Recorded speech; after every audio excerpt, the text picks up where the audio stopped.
Bienvenidos a nuestra escuela bíblica dominical.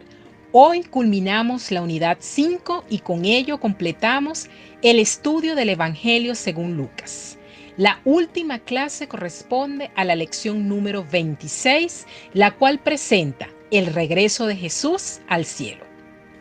¿Cuánto tiempo te toma pulsar el botón o tecla de tu PC, tablet o dispositivo móvil? Cuando tenemos algo que comunicar, pensamos que nos urge disponer del medio de transmisión de datos de más alta velocidad disponible en el mercado. ¿Cuántos clics por segundo eres capaz de manejar? En tan solo un instante, tú puedes impactar la vida de otros. Es una preocupación constante y creciente en la mente de los tecnólogos a nivel mundial el poder obtener el medio más rápido que permita acelerar la capacidad de comunicación y de interacción con las personas. Sin embargo, ¿es suficiente un mensaje corto o un servicio de mensajería simple para conectarte con muchos? Hoy somos verdaderamente afortunados en disponer de docenas de medios de comunicación. Mientras la humanidad trabaja incansablemente en los medios, apremia el mensaje a enviar. ¿Tienes tú un mensaje que compartir? ¿Se enteraron? Claro, todos lo saben. Cristo murió por nuestros pecados, conforme a las Escrituras, fue sepultado y resucitó al tercer día, también según las Escrituras, y apareció a muchos de sus discípulos, seguidamente a sus apóstoles y finalmente también a Pablo, porque él fue el último de los apóstoles, por la pura gracia de Dios. Así lo registra la primera carta a los Corintios y añade: si Cristo no resucitó, vana es entonces nuestra predicación, sin contenido, y también así nuestra fe. Los últimos acontecimientos serían bastante confusos para los discípulos de Jesús y de manera sobresaliente para sus apóstoles. A pesar que el Maestro en numerosas ocasiones conversó acerca de su muerte y resurrección, ellos no tenían un entendimiento completo de estas grandes realidades espirituales. Ciertamente habían sido testigos oculares de su crucifixión y sepultura. Pero ahora, ¿dónde estaba el cuerpo? El aturdimiento de los discípulos se vio aumentado con el informe de las mujeres. No tenían cómo negar el informe. Mas, aún así, sus dudas permanecían sin respuestas. No se contaba con prueba positiva de la resurrección. Pedro y Juan habían comprobado el hecho de que la tumba estaba vacía. Para estos hombres, únicamente la presencia física, corporal, del propio Jesús sería la evidencia convincente. Lucas registra que Jesús se le apareció a 2 de sus discípulos en el camino de Emaús, mas estos no le reconocieron, pero sí le contaron del suceso del momento, ampliamente conocido en toda Jerusalén y sus alrededores, y que este forastero parecía ignorar. Por el medio más veloz y efectivo de aquel entonces, el boca a boca, se apresuran a relatar los acontecimientos. ¿Qué ha pasado? Ellos le respondieron: lo que le han hecho a Jesús, el profeta de Nazaret, para Dios y para la gente. Jesús hablaba y actuaba con mucho poder, pero los sacerdotes principales y nuestros líderes lograron que los romanos lo mataran, clavándolo en una cruz. Nosotros esperábamos que él fuera el libertador de Israel, pero ya hace 3 días que murió. Los discípulos habían esperado un reino terrenal inmediato y todo parecía haber sido en vano. Era un caso perdido, pues el tercer día después de la muerte marcaba la liquidación de toda esperanza de volver a la vida, derrotando a la muerte. Ahora lucharían con la duda acerca de si él era el Mesías que habría de reinar. Pero seguían considerándolo un profeta verdadero. Las profecías del Antiguo Testamento citaban con frecuencia a un siervo de Jehová que sufriría. Terminan invitando a este forastero desconocido a participar de una comida con ellos, propio de la hospitalidad de la época. Después de lo cual, Dios mismo abrió los ojos de estos discípulos y pudieron reconocerlo. En este contexto, iniciamos el estudio del texto básico con la lectura de Lucas 24, 36 al 43. Jesús se presenta a sus discípulos. Mientras aún hablaban de estas cosas, Jesús se puso en medio de ellos y les dijo: «Paz a vosotros». Entonces, espantados y atemorizados, pensaban que veían un espíritu. Pero él les dijo: ¿Por qué estáis turbados y vienen a vuestro corazón estos pensamientos? Mirad mis manos y mis pies, que yo mismo soy. Palpad y ved, porque un espíritu no tiene carne ni huesos como veis que yo tengo. Y diciendo esto, les mostró las manos y los pies.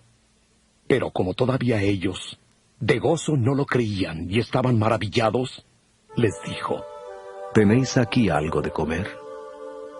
Entonces le dieron un trozo de pescado asado y un panal de miel.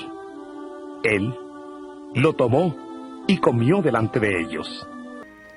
Previamente, en los versículos 13 al 35 de Lucas 24, se relata que dos hombres se encuentran al Cristo resucitado camino a Emaús, y que esto sucedió el mismo día, refiriéndose al día de la resurrección de Cristo. Un incidente que Lucas relata con bastante detalle y que prepara el camino para la aparición de Jesús a sus discípulos reunidos.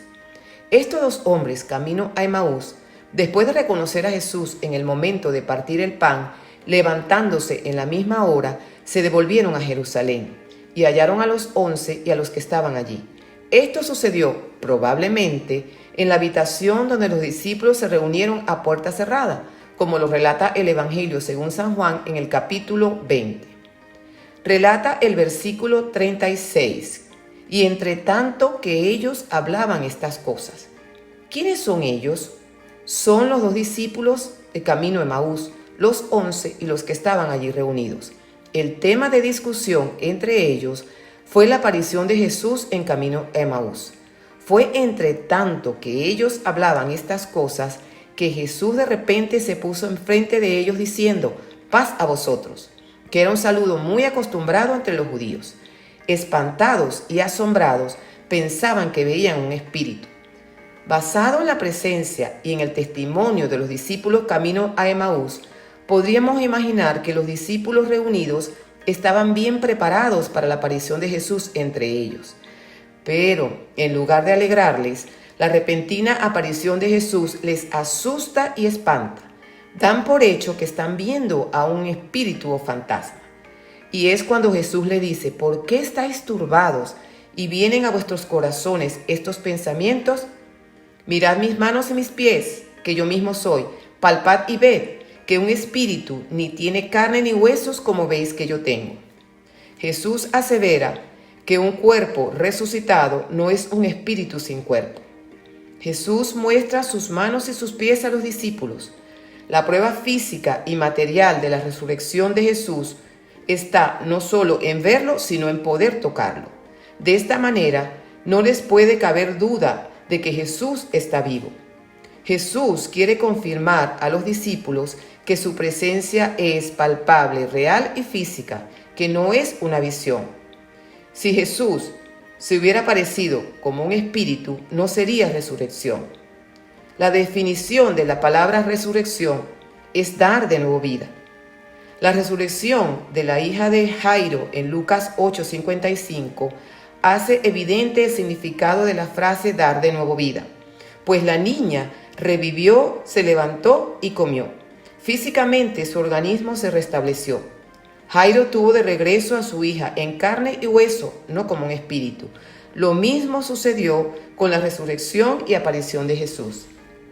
La presencia de carne y hueso prueba que Jesús resucitó en cuerpo. por lo que no se trataba de una alucinación. Él se levantó con el mismo cuerpo con el que murió. La diferencia radicaba en que su cuerpo glorificado no se limitaba a un lugar físico, podía estar en un sitio y de instante estar en otro, así como traspasar paredes sin usar la puerta para entrar, según lo relata Juan 20:19. Y esto fue lo que hizo aquella noche del domingo. Otra evidencia de que Jesús resucitó es que come en presencia de los discípulos, quienes le dan pescado asado y un panal de miel. El hecho de que Jesús coma es otra confirmación de que no es un espíritu. Jesús está comiendo con sus discípulos con la misma familiaridad como lo había hecho en ocasiones anteriores. Después de tantas pruebas claras, los discípulos podían pasar de un estado de temor y duda a un estado de gozo y certidumbre. Al relatar esta historia, Lucas tiene un propósito de establecer que Jesús sí resucitó de la muerte con un cuerpo físico, un hecho que este grupo puede testificar que ha visto con sus propios ojos. Jesús llamará a estos discípulos a ser testigos de estas cosas y al efecto, su testimonio dependerá de la experiencia personal que tengan con el Cristo resucitado. ¿Qué mejor acontecimiento que ser testigo de este suceso? Pero el Señor dice en su palabra que nosotros somos más bienaventurados porque creemos en Jesús aún sin verlo. Las Escrituras enseñan que nosotros también resucitaremos de la muerte con un cuerpo corporal, con un cuerpo glorificado. Pablo habla de la inmortalidad en 1 Corintios 15, 53 y 54. Porque es menester que esto corruptible sea vestido de incorrupción y que esto mortal sea vestido de inmortalidad. Y cuando esto corruptible fuere vestido de incorrupción y esto mortal fuere vestido de inmortalidad, entonces se efectuará la palabra que está escrita: sorbida es la muerte en victoria. El Evangelio no está fundamentado en fantasmas o visiones, sino en realidades. Cristo nació, murió, resucitó y vendrá por segunda vez. Aleluya. Y nosotros también tenemos esta esperanza, que así como Cristo resucitó, nosotros también resucitaremos. Continuamos con el segundo punto de nuestra lección, Jesús y el cumplimiento de la Escritura. Y lo encontramos en Lucas 24, del 44 al 49. Luego les dijo: Estas son las palabras que os hablé estando aún con vosotros, que era necesario que se cumpliera todo lo que está escrito de mí en la ley de Moisés, en los profetas y en los salmos.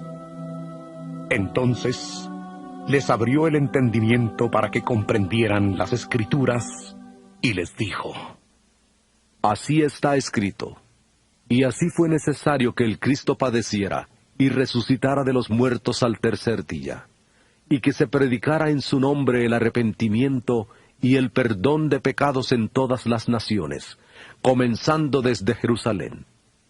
Vosotros sois testigos de estas cosas. He aquí, yo enviaré la promesa de mi Padre sobre vosotros. Pero quedaos vosotros en la ciudad de Jerusalén, hasta que seáis investidos de poder desde lo alto. El cumplimiento de la totalidad de las Escrituras, identificada por las tres divisiones principales del canon judaico, es ratificada. El sufrimiento y resurrección se convirtieron en el eje central de la predicación apostólica. Y como doctrina básica, el arrepentimiento como requisito para el perdón de pecados y la fe en la obra de Cristo para salvación y vida eterna. Pronto se cumpliría la promesa del Espíritu Santo, mientras deberían permanecer juntos para producir el impacto requerido. El programa bosquejado por Cristo para sus apóstoles concuerda exactamente con el tema desarrollado por Lucas en los Hechos de los Apóstoles, es decir, se cumplió. Es indudable que Jesús mismo enseñó a sus discípulos el Antiguo Testamento, pero la esencia sugiere la apertura sobrenatural de su mente para recibir las verdades reveladas por él. Aunque habían sido tardos para entender, al final vieron con claridad. Los discípulos y apóstoles debían permanecer juntos, no podían dispersarse de tal forma que pudiesen concentrar sus esfuerzos, velar juntos y prepararse para ejercer la gran tarea encomendada, de impactar al mundo por medio de las enseñanzas del Evangelio. La tercera y última parte de la lección presenta a Jesús en su regreso al Padre, tal como lo encontramos en Lucas 24, 50 al 53. Después los sacó fuera hasta Betania, y alzando sus manos, los bendijo. Aconteció que mientras los bendecía, se separó de ellos, y fue llevado arriba al cielo. Ellos, después de haberle adorado, volvieron a Jerusalén con gran gozo, y estaban siempre en el templo, alabando y bendiciendo a Dios. Amén. Llegó el momento cuando el Señor Jesús debía regresar a la gloria que le pertenecía. Su lugar estaba a la diestra de su Padre Celestial en el cielo, desde donde intercede por nosotros. Varias cosas sucedieron el día en que Jesús fue llevado al cielo. En primer lugar, bendijo a sus seguidores. Los discípulos iban a continuar con la obra que el Señor les había encomendado. El Señor ya no estaría físicamente con ellos, por eso era necesario su bendición para que tuviesen éxito en la misión evangelizadora. En segundo lugar, antes que se fuera, le adoraron. Aunque los discípulos habían experimentado duda anteriormente, ahora comprendieron el plan de salvación del Señor Jesucristo y tuvieron una actitud de adoración. Y en tercer lugar, aunque ya el Señor no estaba con ellos, siguieron creyendo en Él. Era la manifestación de su fe en el Cristo resucitado. Sin duda que la ascensión hizo la diferencia en la vida de los discípulos. Desde allí en adelante tendrían un lugar de reunión para adorarle. Estaban en el templo alabando y bendiciendo al Señor. La tristeza de los discípulos por la muerte de Jesús se borró totalmente. Ahora empezaba el tiempo de regocijo. La ascensión del Señor era esencial que sucediera. Tenía que llegar el momento que marcara la separación entre el ministerio terrenal del Señor Jesucristo y su ministerio celestial en el cielo. La ascensión de Jesús al cielo, según Barclay, tiene tres significados para los primeros discípulos y para nosotros. Primero, desde ese momento estarían en conexión viva con una persona que no estaba limitada ni al espacio ni al tiempo. Esto es posible por medio del Espíritu Santo que mora en el corazón del creyente. Segundo, ellos estaban llenos de alegría, porque ahora sabían que tenían a un maestro a quien nada ni nadie los podía separar. Tercero, la ascensión les dio a los discípulos la seguridad de que tenían un amigo en el cielo y no solamente en la tierra. Qué bendición es saber que en el cielo nos espera el mismo Jesús resucitado, quien sufrió por nosotros la muerte más horrible para darnos la salvación y la vida eterna. Morir ya no es una pérdida de vida, sino la ganancia de la vida eterna. Filipenses 1:21 dice, porque para mí el vivir es Cristo y el morir es ganancia. La última vez que los discípulos vieron al Señor, Él estaba bendiciéndoles. Cuando Jesús venga por segunda vez, no vendrá a juzgar a la iglesia, sino que su venida será para los suyos una bendición. Nosotros tenemos que anhelar su venida con alegría y expectativa, cumpliendo con la tarea encomendada. Mateo 28, 19 y 20 dice, por tanto, id y haced discípulos a todas las naciones, bautizándolos en el nombre del Padre, y del Hijo, y del Espíritu Santo, enseñándoles que guarden todas las cosas que os he mandado. Y he aquí, yo estoy con vosotros todos los días hasta el fin del mundo. Amén.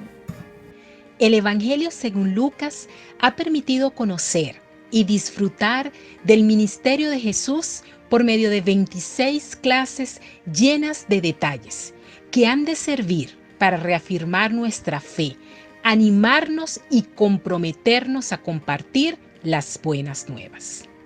Joven, te invito a redactar un SMS o WhatsApp con la noticia más relevante que como creyente en la obra de Jesucristo nosotros predicamos. Envíalo.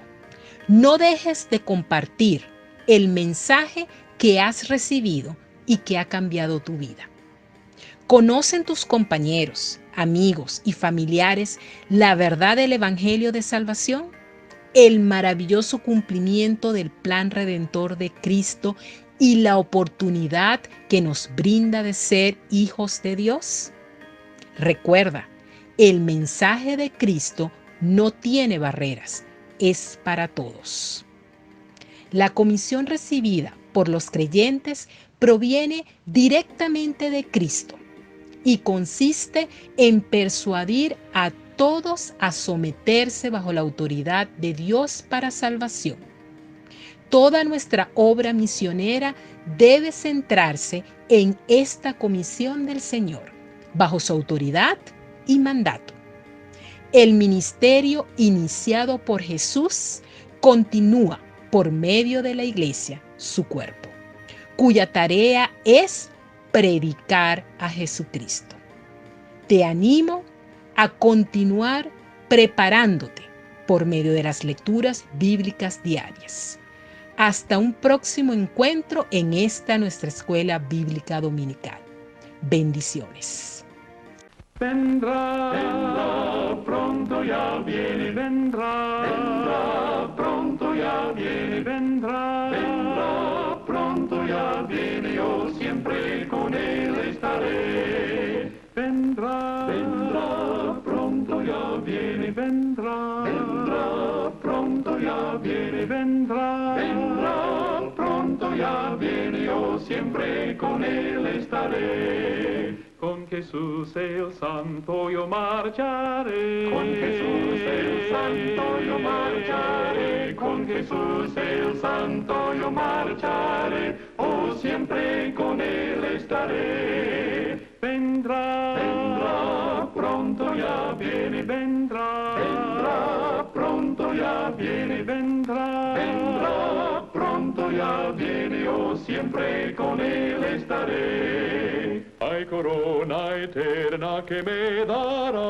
Hay corona eterna que me dará. Hay corona eterna que me dará. Oh, siempre con él estaré. Vendrá, vendrá, pronto ya viene, vendrá. Vendrá, pronto ya viene, vendrá. Vendrá, pronto ya viene, oh, siempre con él estaré. He de estar con él, con mi Salvador. He de estar con él, con mi Salvador. He de estar con él, con mi Salvador. Oh, siempre con él estaré. Vendrá, vendrá, pronto ya viene, vendrá. Vendrá, pronto ya viene, vendrá. Vendrá, pronto ya viene, oh, siempre con él estaré. La belleza eterna me rodeará. La belleza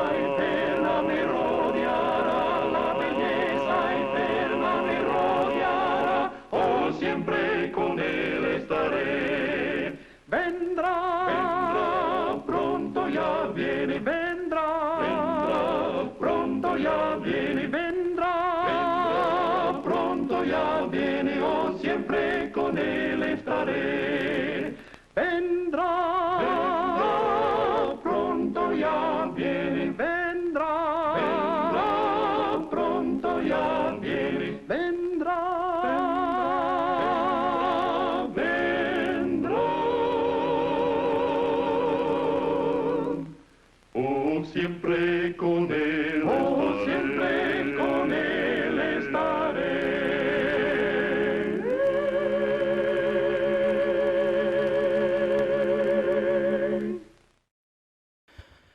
Ya Cristo viene, oh, aleluya. Viene, si viene mi Cristo en gloria, oh, aleluya. Viene, si viene el Rey en las nubes, oh, aleluya. Para buscar a su pueblo ya viene. a buscar ya viene su grey. Aleluya, viene en gloria y luz. Aleluya, viene con majestad. Aleluya, viene, si viene nuestro Señor Rey. Viene en gloria y luz. Aleluya, viene con majestad. Aleluya, viene con gran poder. Ya Cristo viene, oh, aleluya. Viene, si viene mi Cristo en gloria. Oh, aleluya. Viene, si viene el Rey en las nubes. Oh, aleluya. Para buscar a su pueblo ya viene. A buscar ya viene su grey. Aleluya. Viene en gloria y luz. Aleluya. Viene con majestad. Aleluya. Viene, si viene nuestro Señor Rey. Viene en gloria y luz. Aleluya. Viene con majestad. Aleluya. Viene con gran poder. Aleluya. Viene en gloria y luz. Aleluya. Viene con majestad. Aleluya. Viene, si viene nuestro Señor Rey. Viene en gloria y luz. Aleluya. Viene con majestad. Aleluya. Viene con gran poder.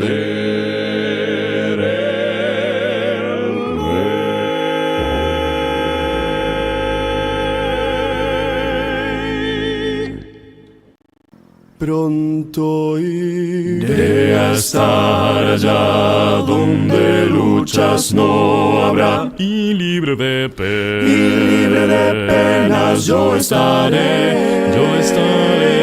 Jesucristo volverá y mi alma llevará. Voy a descansar por siempre junto a mi buen Señor. Ya pronto vendrá el Rey de los siglos, Rey de los siglos, a llevar, sí, a llevarme al dulce hogar, donde no no habrá allí tinieblas, sino ricas bendiciones. Voy a descansar por siempre junto a mi buen Señor. A mi Jesús al fin veré, a su lado estaré. Por su gran amor Del mal libertado, solo gozo reinará en la patria celestial. Voy a descansar por siempre junto a mi buen Señor. Ya pronto vendrá el Rey de los siglos, a llevar, sí, a llevarme al dulce hogar, donde no habrá allí tinieblas, sino ricas bendiciones. Voy a descansar por siempre junto a mi buen